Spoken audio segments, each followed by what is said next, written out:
ശ്രീ അനിൽകുമാർ, അതായത് സർക്കാരും ദേവസ്വം ബോർഡും പറഞ്ഞ എന്താണ് സത്യവാങ്മൂലം ഹൈക്കോടതിയിൽ പറഞ്ഞത്? ഒരു നയ പൈസ പോലും ഈ പറയുന്ന ദേവസ്വം ബോർഡിൽ നിന്നോ സർക്കാരിൽ നിന്നോ ഈ സംഗമത്തിന് ചിലവാകില്ല എന്നാണ്. ഇപ്പോൾ ഈ 3.4 കോടി രൂപ നഷ്ടമായി അല്ലെങ്കിൽ ബാധ്യതയായി വരുമ്പോൾ എന്തുത്തരമാണ് ഇക്കാര്യത്തിൽ സർക്കാരിന് പറയാനുള്ളത്? ശ്രീ അനിൽകുമാർ. അയ്യപ്പ സംഗമത്തില് ഉണ്ണികൃഷ്ണൻ പോറ്റിയെയും ഗോവർദ്ധനെയും പങ്കജ ഭണ്ഡാരിയെയും ക്ഷണിക്കാത്തതുകൊണ്ടാണ് ദേവസ്വം ബോർഡിനെതിരായിട്ട് ഉണ്ണികൃഷ്ണൻ പോറ്റി വ്യാജമായ ആരോപണം ഉന്നയിച്ചത്. ദ്വാരപാലക ശില്പങ്ങളുടെ പീഠങ്ങൾ കാണാനില്ല എന്ന അത് തുറന്നു കാട്ടപ്പെട്ടതോടുകൂടിയാണ് കൂടുതൽ അന്വേഷണത്തിലേക്ക് പോയത്.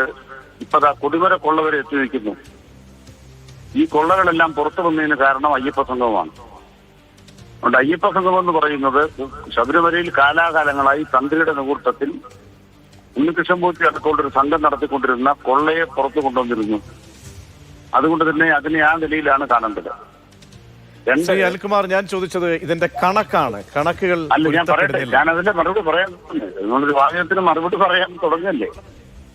അതിന്റെ അടിസ്ഥാനത്തിൽ തുടർന്ന് ശബരിമലയുമായി ബന്ധപ്പെട്ടുണ്ടായ ഈ അന്വേഷണം ഘട്ടം വന്നപ്പോ സ്പോൺസർമാരെ പ്രോത്സാഹിപ്പിക്കുന്ന ഒരു നിലയെ സംബന്ധിച്ച് പുനഃപരിശോധനയ്ക്ക് തീരുമാനമുണ്ടായി.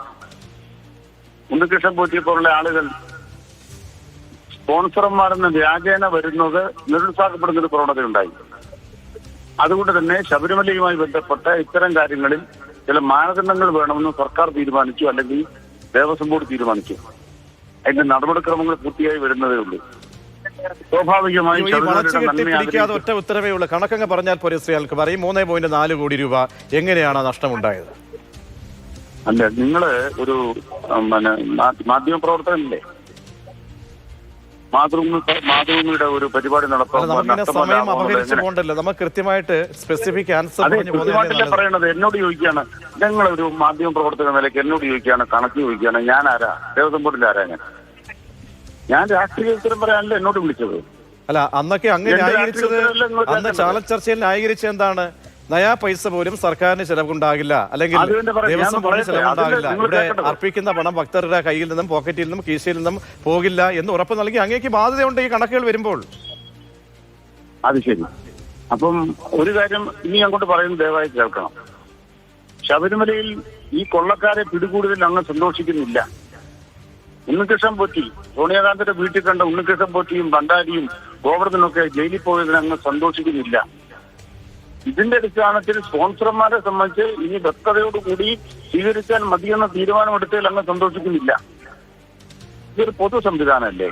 അല്ല, ഞാൻ ചോദിക്കുന്നത് എന്താണ് ഈ സംഭവം? ഈ സംഗമം നടന്നതും പിന്നീട് ശബരിമല കൊള്ളയുമായി ബന്ധപ്പെട്ട കാര്യങ്ങളും വരുന്നത് രണ്ട് സമയത്താണ്. അപ്പോൾ അതിനുശേഷം രണ്ടിനെ രണ്ടായിട്ട് കാണും. അപ്പോൾ ആ സമയത്ത് എന്താണ് ഈ ആഗോള അയ്യപ്പ സംഗമം നടന്ന സമയത്ത് സ്പോൺസർമാരിലേക്ക് മാത്രം കേന്ദ്രീകരിച്ച് അങ്ങനെ ഒരു സത്യവാങ്മൂലം നൽകിയാണ് കോടതിക്ക് മുൻപാകെ. സ്പോൺസർഷിപ്പുമായി ബന്ധപ്പെട്ട് നമുക്ക് പണം കിട്ടുന്നു, ഒരു പൈസ പോലും നമുക്ക് നഷ്ടപ്പെടില്ല എന്ന് പറയുമ്പോൾ അതിന്റെ മെറിറ്റിലേക്ക് എത്തുമ്പോൾ ഈ പറയുന്ന ആശയക്കുഴപ്പം അത് ദൂരീകരിക്കേണ്ട ബാധ്യത അങ്ങേക്കുമില്ലേ? ഇനി അങ്ങ് ചോദ്യത്തിന് ഉത്തരം വേണമെങ്കിൽ ഞാൻ പറയുന്നത് കേൾക്കുക. ഒന്ന്, അയ്യപ്പ സംഗമം നടന്നതിനെ തുടർന്നല്ലേ ഉണ്ണികൃഷ്ണൻ പോറ്റി സർക്കാരിനെതിരെ തിരിച്ചത്? ദ്വാരപാലക പീഠങ്ങൾ കാണാനില്ല. ദയവായി കേൾക്കൂ. നിങ്ങളൊന്ന് കേൾക്കൂ ആദ്യം. അന്നേരം എന്തുണ്ടായി? പോറ്റിയെപ്പോലുള്ള സ്പോൺസർമാരെ ശബരിമലയിൽ പ്രവേശിപ്പിക്കുന്ന സംബന്ധിച്ച് നിയന്ത്രണം ഏർപ്പെടുത്തണം തീരുമാനമായി. ആ തീരുമാനം എങ്ങനെ നടപ്പാക്കണം? ഒരു പരിശോധനയുടെ ഭാഗമായി നടപ്പാക്കണം. അപ്പൊ ഈ തെറ്റായ കാര്യങ്ങൾ നടന്ന സംബന്ധിച്ചുള്ള പരിശോധനകൾ നടക്കുന്ന ഒരു ഘട്ടത്തിൽ പുതുതായി സ്പോൺസർമാരെ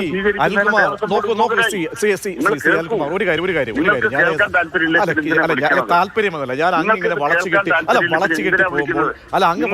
പോകുമ്പോൾ പ്രേക്ഷകർക്കും ക്ലാരിറ്റി വരുന്നില്ല ഈ കണക്കിന്റെ കാര്യത്തിൽ. ശ്രീ അനിൽകുമാർ, ഒറ്റ കാര്യം ദയവായി 3.4 കോടി രൂപ അത് എങ്ങനെയാണ് ആ നഷ്ടമുണ്ടായത് എന്ന് കൂടി ഒന്ന് പറഞ്ഞു തരും. നമുക്ക് സ്പെസിഫിക്കാ പോയി, സമയം അങ്ങനെ അപഹരിക്കാൻ ഇല്ലാത്തത് കൊണ്ടാണ്. ഡയറക്റ്റ് പറഞ്ഞു പോകൂ. ശബരിമലയിലെ സ്വർണം അപഹരിച്ചു കുറിച്ച് പോറ്റിയെ കുറിച്ച് പറഞ്ഞ നിങ്ങൾക്ക് വേദന എന്താണ്? ശബരിമലയിലെ സ്വർണം അപഹരിച്ച പോറ്റിയെ കുറിച്ച് പറഞ്ഞാൽ നിങ്ങൾക്ക് വേദന. അതെന്ത് ന്യായമാണ്? പോറ്റി പുറത്തു വന്നത് അയ്യപ്പ സംഗമം നടന്നുകൊണ്ടാണ്. അല്ല ഞാൻ ദയവായി അങ്ങ് ഇടപെടുന്നതിൽ ക്ഷമിക്കണം. കാരണം നമുക്ക് വളച്ചിട്ടി പോകുന്ന അങ്ങ് എന്ന് എനിക്ക് തോന്നുന്നു. അതുകൊണ്ടാണ് പ്ലീസ് അല്ലല്ല പ്ലീസ് വിഷ്ണുനാഥ് അല്ല പ്ലീസ് അങ്ങ് തുടരൂ പ്ലീസ്.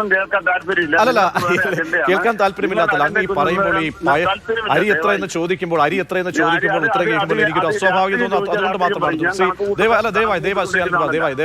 ദയവായി അങ്ങ് സമർത്ഥനായിട്ട് ചാനൽ ചർച്ചയിൽ പങ്കെടുക്കുന്ന കഴിവുള്ള ഒരു വ്യക്തിയാണല്ലോ. അങ്ങനെ ഇങ്ങനെ ഒരു ഉത്തരമല്ല പ്രതീക്ഷിക്കുന്നത്. ശ്രീ അൽകുമാർ ദയവായി ശ്രീ വിഷ്ണുനാഥൻ ഇക്കാര്യത്തിൽ